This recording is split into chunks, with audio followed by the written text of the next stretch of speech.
On this podcast, often we talk about making sure that we are present with our family when we're with our family. And when we're at work, we're present at work. We're all in wherever we're at. Really having your mind clear in such a way allows you to truly be present.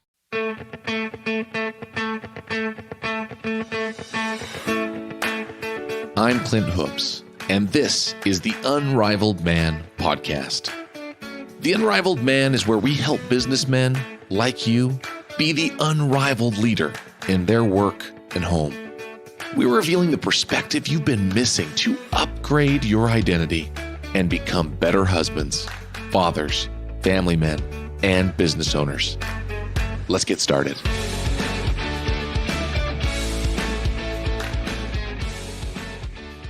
Welcome to the Unrivaled Man podcast. Thanks for joining me.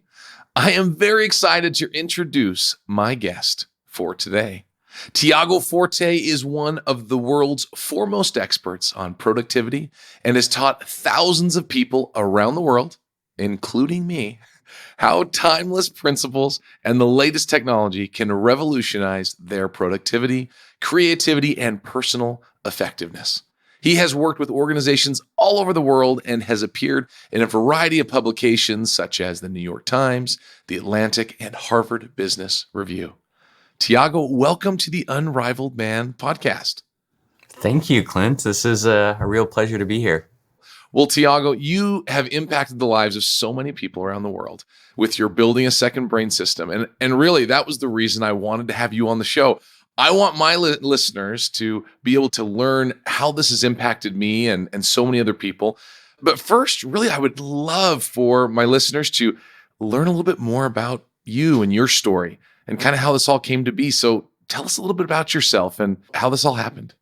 Yeah, you mentioned something before we started recording that I don't usually go back this far, but I think it's an important point. I do mention it in my book, which is I grew up in a family of artists.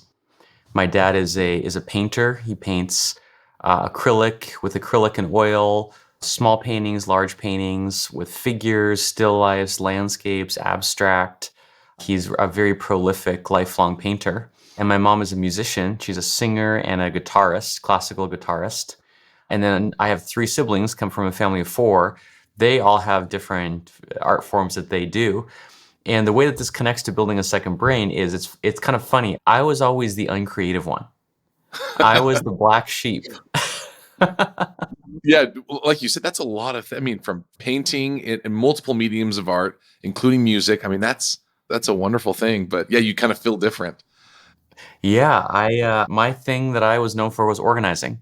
I like to organize stuff, which is not generally considered an artistic medium. I love Legos, and I have this whole story of just over years as a kid trying to find the ultimate way to organize my Legos, which kind of foreshadowed what I do today. I thought, if I just organize these Legos in the perfect way, then my creativity will really be unleashed and it will just be seamless and frictionless and I'll have no challenges and no problems. So I tried all sorts of things. I tried organizing by color, by size, by function, by theme. Was it pirates? Was it the space pieces? Was it the ninjas? Like the different, themes. And actually, I specifically, I have the story of wanting to create the ultimate spaceship. This was like my big dream as a kid. I watched Star Wars. Not just buying a kit, but like putting it together. Yes, like yourself. I didn't want to buy the kit. I thought I can do better than all these kits. And so I was going to combine, a bunch of different kits and make this just epic spaceship. But then I thought, but let me get myself organized first. And this is what I see people constantly doing with their big creative projects. I want to do X. Okay, let me first do A, B, C, D, E, F, G, H. They create this laundry list of supposed preliminary steps.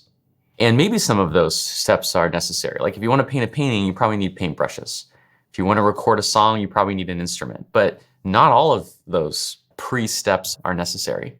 That spaceship sticks in my mind because I never even attempted it. I never got myself organized enough that I had the confidence to actually try, which kind of, to this day, somehow, I still kind of regret. I don't even know if I was capable. I don't even know if that was possible because I got so caught up in the organizing. That's interesting. Yeah, my kids love doing Lego, and they build all the different Lego sets, and they love it. And it is fun. I mean, just last night, actually, we were trying to get all the kids to bed, and my 4-year-old was sitting there in the corner with just this pile of Legos on this table. We have this table that's like dedicated to Legos.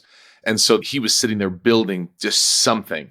And I still don't know exactly what it was because he's still working on it or whatever. But he's over there building this. It's late at night. He's like, we got to go to bed. He's like, just a minute, just a minute, just a minute. And so I just picture little Tiago doing the same thing. I'm building this. I'm going to make this happen. That's fun. Exactly. That was me. And then if anyone asked me, if my parents asked me, what are you working on? Oh, I'm building my ultimate spaceship.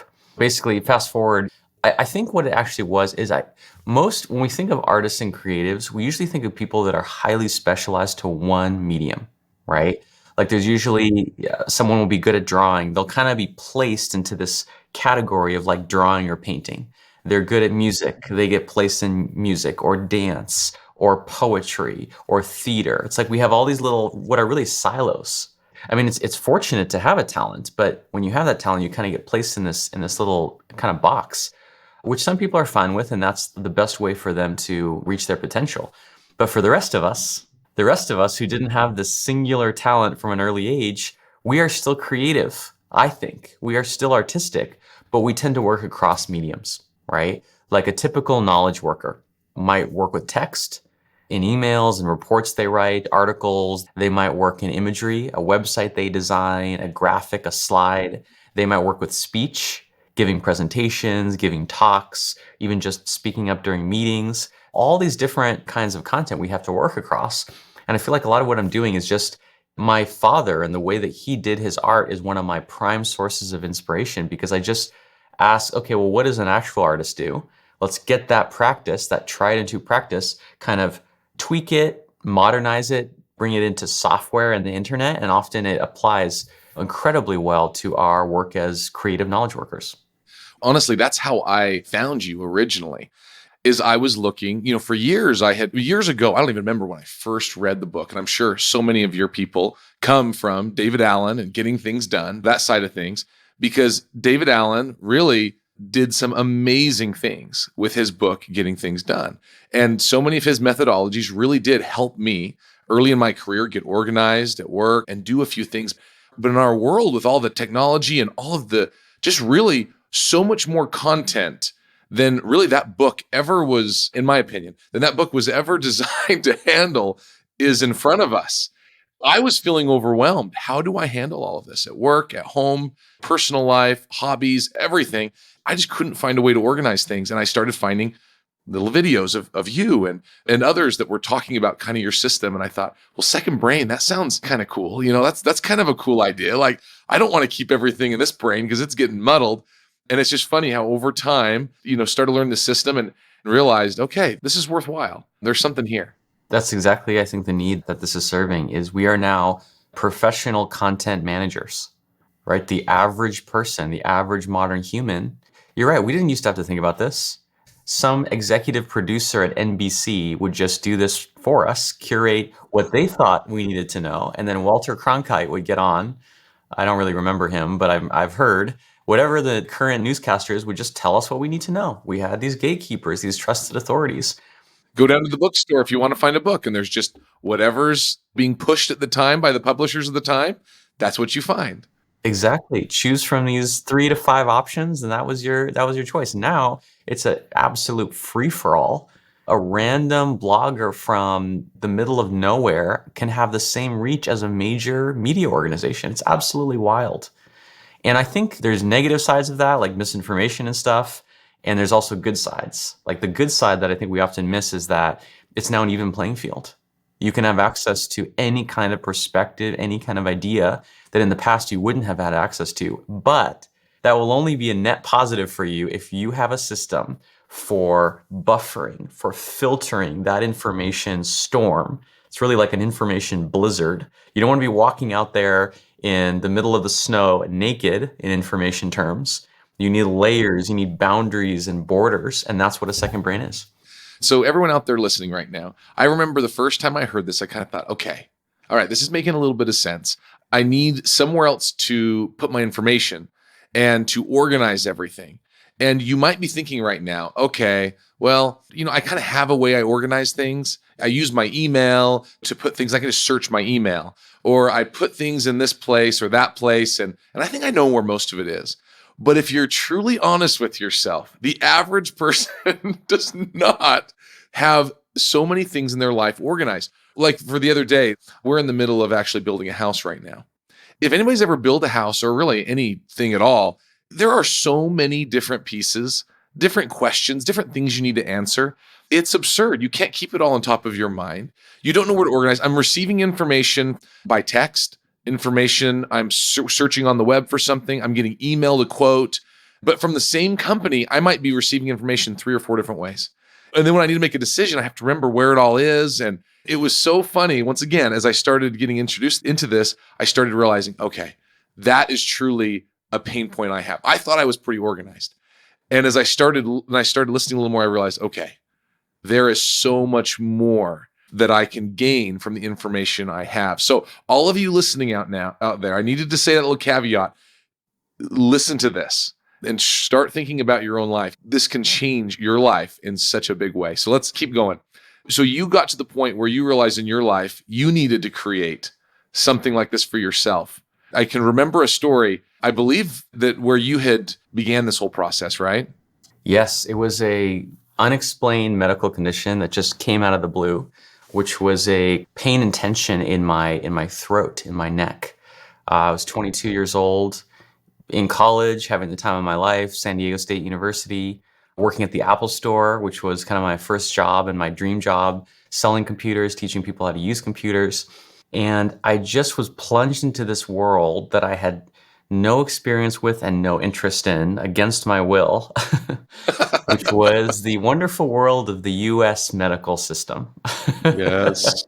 Oh, Oh, yeah. Yeah. I worked in healthcare for a good 13 years or so before doing some of the things I'm doing. So I feel your pain having worked within that world.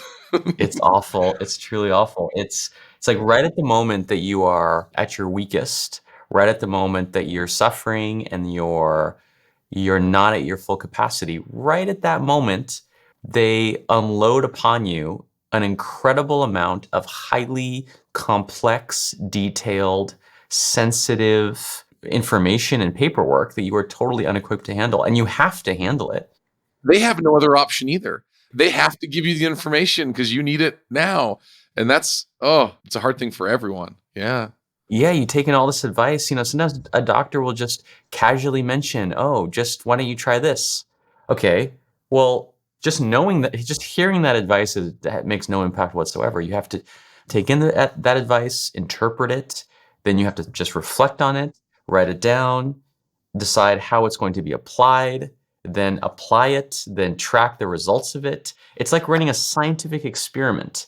It's like a randomized control trial of one every time any doctor, and I saw probably over a dozen doctors over several years, told me anything. It's an absolutely insane amount of information and detail to keep track of. And so that's what the second brain was in the beginning. It was my own personal patient record system. And I used it for nothing except my medical information. And it worked. So to cut a very long story short, what I eventually discovered was it wasn't like an illness or an infection. There wasn't like a pill I could take or a surgery that I could do. It was what's called a functional condition. It was something going wrong in how my body worked. And ultimately, through taking notes and just noticing patterns and correlations, if I eat differently this way, I feel differently this way. If I exercise, if I meditate, if I avoid these foods or avoid, have better posture, all these little things, each one of which was not this like silver bullet. But basically, to summarize all this, I learned the importance of self-care. As a 22-year-old dude, I had no conception of, I have to take care of myself. Exactly. But I ultimately found a resolution that honestly no doctor could have told me, because I am the only one that can look at my holistic life picture and see the totality. No doctor is going to do that for me. And that's really the segue here to all of this is that's true in all parts of our lives, right? No magic fairy is going to come and tap all of the knowledge and organize everything that we get bombarded with every day and just organize it for us. Even if they could organize it for you, it wouldn't work in the end. That's the craziest thing. I remember one time I thought somebody should come up with a business where they come in and they just organize all of your digital files. They just organize everything and they go through and just make it so it's just a perfect system. And then after I thought about it a little longer, I thought it wouldn't work. It would be destroyed immediately after. Like, it's the creation of the system where you get the buy-in and you actually figure out how it works for your life. So you segued, obviously, right, in a big way from taking just your healthcare into your own hands and seeing patterns and changing your life to gathering more information in your life. Yeah, exactly. It was such a slow, gradual evolution over many years. But I just realized, wait a minute, this approach, this system that I'd created, it wasn't strictly for medical information. It was a general purpose note-taking system. There was no reason I couldn't use it for all sorts of things. And so I did. I used it to study abroad and to manage all the, finding housing, figuring out all the different things I had to figure out to study abroad in Brazil and then Colombia. I used it to teach English in those two countries. I worked as an English teacher at local schools. And then that's a whole nother domain, lesson planning, keeping track of exercises and vocabulary words and homework and grades and all these things. And then it just kept expanding. I think what was happening is it's like my confidence and my agency was increasing alongside this system that I was using, where it just started being applied to more and more areas of my life until eventually I used it to get a job, my first kind of professional job for a consulting firm in San Francisco.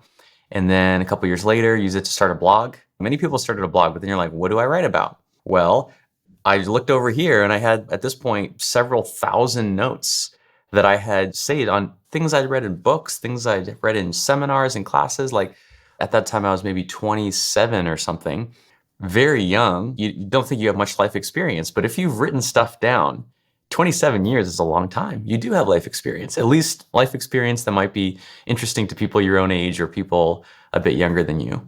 And then eventually I use it to start a business, use it to launch a course. And now my second brain is just my second brain. It's unless something has to be done by my first brain, like it actually matters to my first brain, by default at this point, it goes into my second brain and I just don't even worry about it. That's a big one. I'm going to focus on what you just said.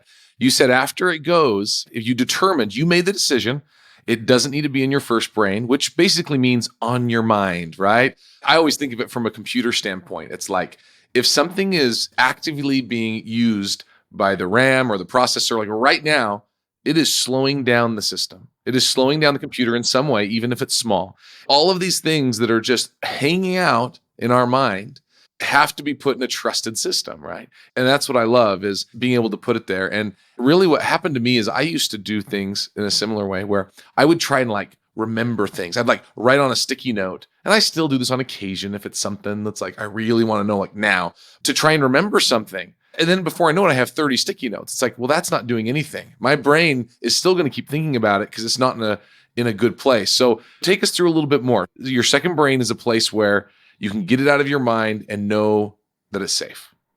Yeah, it's really worth asking yourself, what is worth worrying about? What do you want to worry about? Probably very little. There's very few things in life that actually get better when you worry about them. This is something that's so pervasive in our culture. I notice it everywhere. It's this invisible background assumption that you can remember everything, that you should remember everything. And if you don't remember something, it's bad. Like think about every time someone says, oh, keep this in mind. We toss out that sentence as if it's nothing. And every time someone says that, I go, I don't always say this, but I think to myself, what do you mean, keep this in mind? What are you really asking me to do? Memorize it? Ruminate on it endlessly until the next time that we see each other? Like, Exactly. I like No. that. I haven't thought of it that way. I like It's it. like, no, I'm not going to keep it in mind. I'm smart enough to know, this is a David Allen idea. I'm smart enough to know how bad my memory is. I'm smart enough to know that most of the time I'm not very smart. So if I truly want to remember something, I have to not even try to remember it. I have to write it down. And that's profound. We don't think that generally. We think we have to know it. We have to know it offhand. We have to know it now. But why? If you can find it in a matter of seconds, why? I don't understand. It's like I said, it's pervasive. People say, oh, remember to always do this. Like in the case of, habits or routines or best practices. Well, how? or they go, always do something, something, or never do something, something. I mean, just how in the world is any of this going to happen? As humans, there is nothing that we are naturally worse at than consistency. We are the opposite of consistency. We are like little hummingbirds. We never rest. We never put our little feet down on a branch, hardly. We just flutter and flit around, attention span of zero point 0.1 seconds. We're always just moving from one thing to the next, going up, going down, going around, buzzing around. That's kind of how I think of our minds. And honestly, I'm fine with it. I'm not going to try to change the way my biological mind works when I can just complement it with this system of technology. So we've been talking a little bit about building a second brain is a course that I took. When was the first time you did the course? I was in cohort 14 earlier this year. So how many years have you been doing that course? It's been almost 6 years. And I'm telling you, it was an incredible experience going through that course. And I highly recommend that to anybody listening that wants to go deep on this. It was an incredible experience to go so deep on these things. And for many years, that has been the only way to get this information. And Tiago, I know for quite a while, has been working on a new book and has just released the Building a Second Brain book, which I actually have right here for anybody looking on YouTube. You can see the book right here. Beautiful book, wonderfully concise, yet gives you the depth that you need to be able to begin your path on this. So why a book? Why write a book instead of just continuing on with the course? Yeah, good question. We're still teaching the course. That's our main service product that we offer as a business. We'll still do that, absolutely. Actually, we have some big plans for it that we'll be announcing soon. But the mission of this business has always been to enable anyone in the world to build a second brain. Anyone. Which, when you really sit with what anyone means, which I've been doing lately, the implications of that are pretty radical, right? Like, anyone is not just elite tech knowledge workers in major urban centers in North America. It's not just knowledge workers. It's not just tech workers. It's not just professionals. It's not just highly paid people. It's everyone. What that means is seeking the broadest possible distribution and translating these ideas, which, like you said, up until now, these ideas have been around for years. None of them are new. They've been around in Silicon Valley, going back to Doug Engelbart, Vannevar Bush, back to the 60s, the 70s. We've known about the power of knowledge management for many decades. And note-taking itself goes back even much further, back to the Enlightenment, the Renaissance. I mean, the word commonplace, as in commonplace book, comes from the ancient Greeks, right? Like, there's nothing new under the sun. But what I'm trying to do is sort of boil it down to a just simple daily habit, like a daily practice, like brushing your teeth, balancing your budgets, doing laundry, right? So people who aren't obsessed with this, like you and me, can just adopt a simple set of practices that just have a dramatic impact on their life.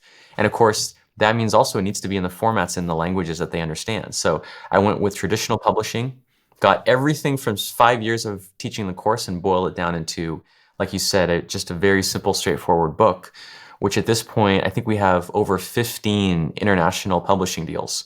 So as of now, it'll be translated into at least 15 languages, available in every little bookstore and airport and train station. And I mean, I'm seeing you pop up on all the bestseller lists and everything lately. It's been a lot of fun to see that. It's truly going out to the world. It's amazing. That's what we're trying to do, democratize the practice of personal knowledge management so that anyone who wants to, that's the part we can't do for you, is the interest, the desire. Anyone who has the motivation, we want to offer something for them.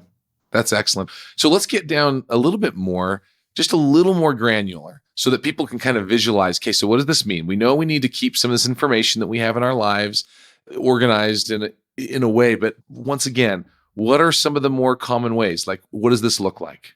Yeah, you mean like examples of how people use a second brain? Yeah, maybe an example of where you might keep your second brain. Just kind of just as somebody who just kind of looking at a high level thing, where would they keep their second brain? We talk about, using technology to leverage this. What do you recommend? There's a couple things. There's a whole category now of second brain apps. I didn't even coin that term. I didn't even coin second brain, actually, but I've started seeing people say second brain apps as a software category. And that includes the OG, which is a platform that I use, which is Evernote. Evernote, launched back in the mid 2000s, was the first mainstream software that did this, right? This idea that it's a place to keep information, not just for one project or one class, but for a lifetime of learning and a lifetime of productivity. Their mission to do that, it was what inspired me. But that starting point, that one app has now blossomed into, there's apps like Notion, which is kind of the current trendy up and coming one. There is this new category of what's called networked note taking, which is apps like Roam and Obsidian and Logseek are the three biggest ones. So now there's not one option, there's many options. And it depends actually on your personality and your temperament and your goals. I have the most popular series on my YouTube channel is a 4-part series where I basically take you through a personality test. And I tell you, based on certain criteria, whether you are, there's 4 archetypes. You are an architect, a gardener, a librarian, or a student. And once you know which archetype you are, I can recommend 1 or 2 note-taking apps for you. So I encourage people to go check that out. I love that. And if you're kind of a nerd like me, I had to try them all, obviously, because I'm like a little bit of FOMO going on. It's like, well, I can't miss out on having the best one. And spoiler alert for me, I went through all the different ones and actually ended up at Evernote, which I had used for years already. And so it was like, I know how it works. I trust it. Let's do this. And it's been an incredible thing for me. And I've toyed around a little bit still with Obsidian and things and linking ideas. And it's been kind of fun. So any of you that want to go deeper, I'll put a few links in the show notes to some places where you can go a little deeper with Tiago on some of these things, because you really can go so deep on some of these, but you don't have to go that deep to get the benefit. That's the one thing. I know some people listening might be thinking, oh man, this sounds like Greek to me. I don't know all of these apps, all of these things. In that case, start with something simple. And in my opinion, that's what helped with somebody I was talking to. I'm like, just don't worry about going so deep. Check out the book and just start. And if you want to keep going deeper, go deeper, and you can. That's the other thing I was going to advise people is if any of this seems overwhelming, challenging, too much, too complicated, it probably is. For you and your life situation, what you're trying to achieve, the time you have available, right? And so I actually advise you to start with the default Notes app on your phone. We live in this amazing time. We all carry with us a device pretty much 24/7. That device is a multimedia capture monster. It can capture text, photographs, it can download things from the web, it can transmit things to others. There's more computing power in that smartphone than like the entire US government had in like 1980 or something. And very likely it already has at this very moment that you're listening to this, a Notes app of some kind. It's probably a very simple one, which is what you want anyway. Start there. You don't have to download or pay for one single thing.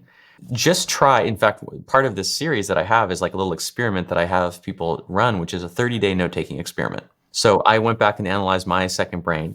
Over more than 10 years of doing this, my average number of notes that I take is 2 notes per day. And a note is small. A note can be 1 quote, 1 image, 1 web bookmark. It's not like a giant document. It's 1 little snippet.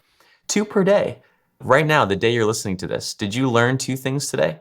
Did you hear 2 interesting ideas? Did you create 2 interesting little pieces of work or do 2 interesting kinds of thinking? If you did, you've already done 99% of the work. Just save those in your default Notes app, Apple Notes, Android Notes.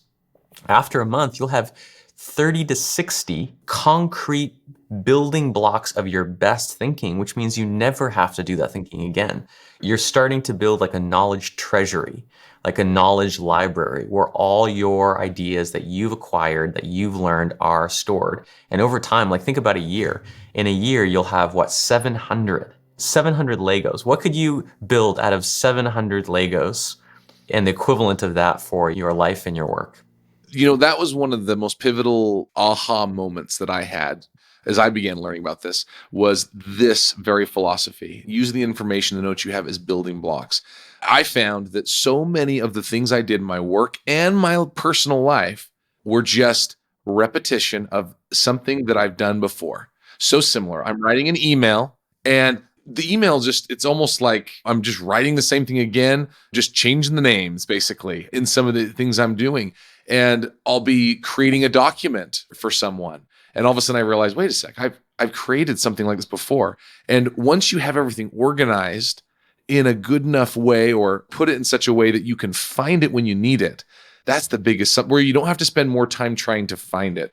And then all of a sudden I start finding, wow, I can piece these little blocks together and save myself so much time in my work and in my personal life. It's such a transformative shift, that one right there.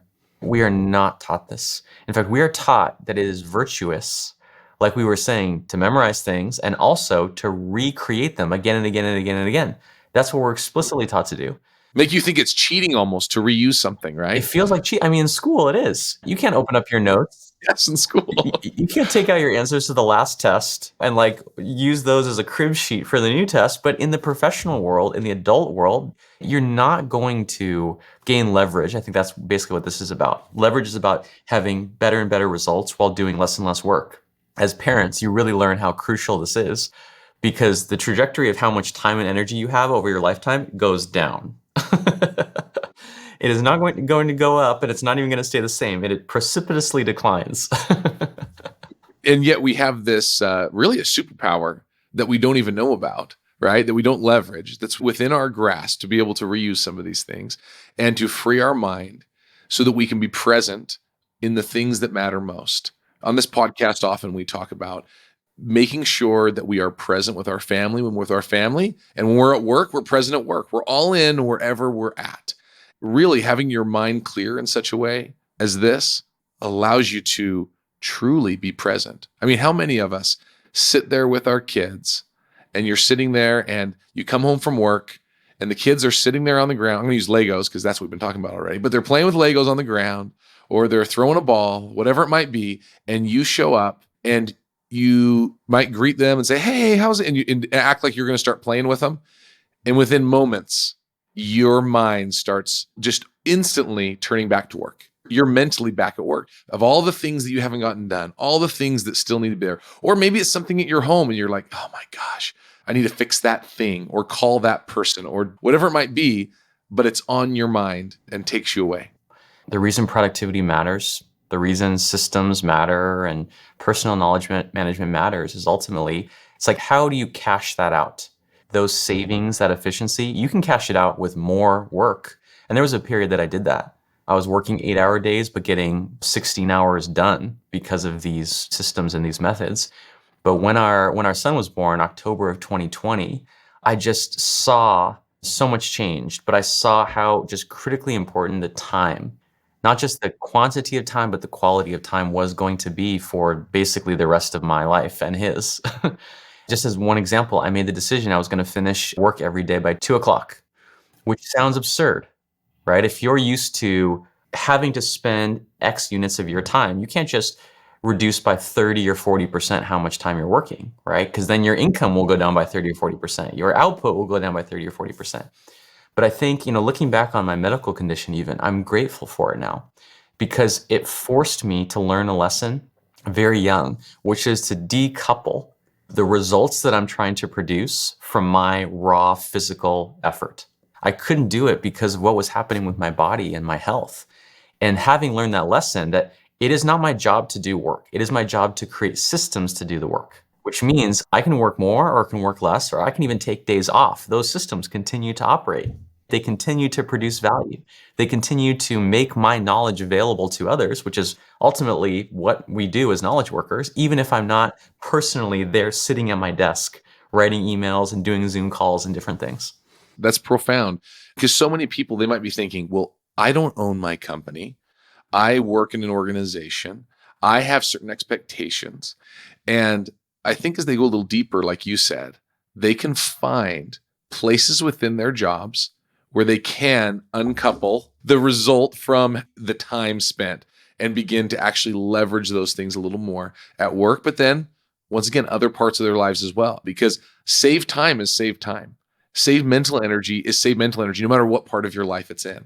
Exactly. Yeah. I mean, I've been self-employed 10 years and only 2 of those have I had employees. And actually, funny enough, I had to learn this and master it before I could hire, right? A lot of people think, I mean, you have experience with this too, but people think, oh, I'm going to hire someone, they're going to come in and just fix all my problems. No. They're just going to amplify the problems. Yes. Isn't that what they say is a system, or, if you have a system, and a poor system, when you add extra volume to it, is going to break, right? So it's the same thing. Yeah. Yeah, I had to learn how to use other kinds of systems. I mean, when I say systems, something as simple as a blog. You might not see yourself as a blogger or a content creator or a writer, but I have this exercise I have people do called FAQ, frequently asked question, which is, what is the question people ask you the most? There's probably a question, how to solve X problem, how to navigate this situation. If you've written out that email or recorded the loom or written out the instructions more than 2 or 3 times, just put that into an evergreen shareable form. It can be in public or even just saved in your notes. The next time someone asks you, be like, I'm happy to answer that question for you. It's so important for me to serve that need. I have prepared. I have taken the time to prepare a comprehensive, detailed instruction manual to help you. Here it is. And by the way, that's sharing that link is way faster than sitting there and recreating it from scratch. That's what I mean by a system. It's not this crazy mechanical device. It is just stepping back from the immediate demands that are being placed on you and asking how to solve problems once and for all in a way that they're solved forever, not just for the momentary demand. In business, running companies, this is often what a business leader will do. They will go and they'll see something they'll see a need, and then they will either create the system and write it down and all the steps and all different things. But sometimes it feels like a chore. Like, oh my gosh, I have to do this big thing, big project, it has to look a certain way. And what I love about this is it's your system, it's your thing. Somebody's asking a question or things are happening. Like, if it happens a couple of times, don't worry about it having to be so perfect. Like, you can just save it in a place you can find it, and you can forward your email to Evernote. That was one thing I found. It's like, just forward the email where you responded. Like, sometimes I'll do that into Evernote, and I'm like, oh, perfect. Now I have my response. And so in the future, when I need that again, if I decide that it's going to come up more often, then I can formalize it at that time. But another concept that I love that you talk about is pushing out, making it all perfect and created perfect until right before you need it. Will you expound a minute on that? I think that's an important thing where we waste time sometimes. Yeah, absolutely. Just to close out that loop, I'll often just BCC my second brain. Like, if I'm sending you a great answer to a question, it doesn't even need to be a separate email, just in BCC. So the person won't even see this. They won't even know. I'm just firing off an extra little copy over here. I don't have to, I'm done with it. I don't have to do anything else with it. That's great. I'm totally going to do that now. That's a great idea. Yeah, so this is one of the more subtle ideas that in my book, I think I only treat it lightly because you kind of need a second brain to fully appreciate what is possible here. But I think we're going through this transition as a civilization, which is, in the past, I always think of like the 1950s. We lived in a just-in-case world. Like, the 20th century was a just-in-case world. Everything was just in case. Do your homework and get good grades, to have a good college application, to go to college where you also get good grades and have a nice diploma and a good GPA. And at every stage, you're asking your parents, well, why? Why am I doing all this? And the answer is basically, well, just in case. Just in case you need it to get a good job, to have a good career, to work for a nice company, to have safety and security. Just in case it's kind of like a fear and scarcity based mindset, first of all, right? Just in case, spending your precious time now for future eventualities that may or may not ever arrive. It's a conservative mindset, but also it only works in a predictable world. Yeah, who are you creating it for? What circumstance, right? You can do that if you know what's coming, right? And in the 20th century, you could make a 5-year plan, 10-year plan. You'd probably be doing more or less the same thing at the end of your career that you were doing at the beginning, just more advanced. You could predict and plan. These days, that is all out the window. You can't even predict what you're going to be doing a year from now. At every level of society, from your personal life to your local community, to the climate, to politics, to culture, to international relations, every level of reality is now becoming unstable and chaotic, which is terrifying and scary and confronting. But as always, there's a silver lining, which is we get to have control. We get to have more agency and to determine our destinies in a way that was never possible before. And so the transition, I think, is from a just-in-case world to a just-in-time world. A just-in-time world, it's much more about being sensitive to the strategic opportunities that are emerging around you all the time. not being attached to, oh no, I have my plan and I have to follow my exact plan, but being open and unattached and asking, I'm open to many pathways, many kinds of opportunities, because you never know. Someone could call you, in an hour and say, Clint, I want you to give a presentation to executives at this pharmaceutical company. And you're like, I've never done that. I don't know how to do it. Maybe I don't have anything prepared. Like that could be totally out of left field. But if you're open and fluid, this is really about fluidity, you might say yes. And just in time, pull from your notes, your second brain, a collection of slides, metaphors, examples, research, and in 1 or 2 days even be able to put something together it's like you're leaping through that window of opportunity just in time, right before it closes. And that will honestly lead to some of the biggest milestones of your career and your business.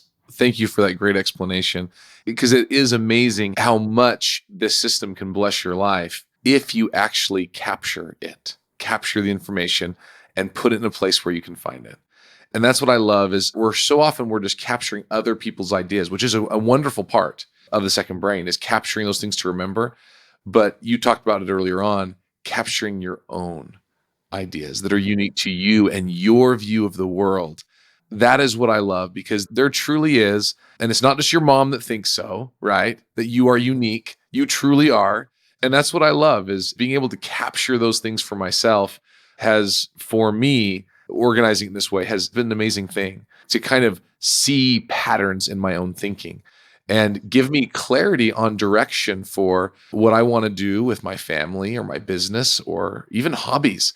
It's very interesting how having this information in such a way and making decisions on some of that information has caused me to make different decisions in my life over the last few months. That's beautifully said. That's really what it is.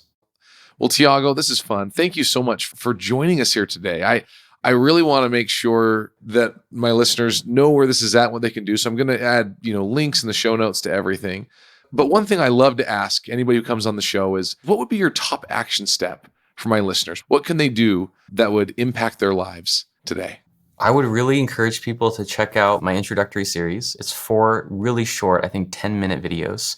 They're very action-packed. We put a lot of effort into making them engaging and entertaining, because those 4 videos will lead you through picking a notes app, determining your note-taking archetype, your personality, and then take you through a 30-day experiment to even, I would say, just do a test if this is even for you.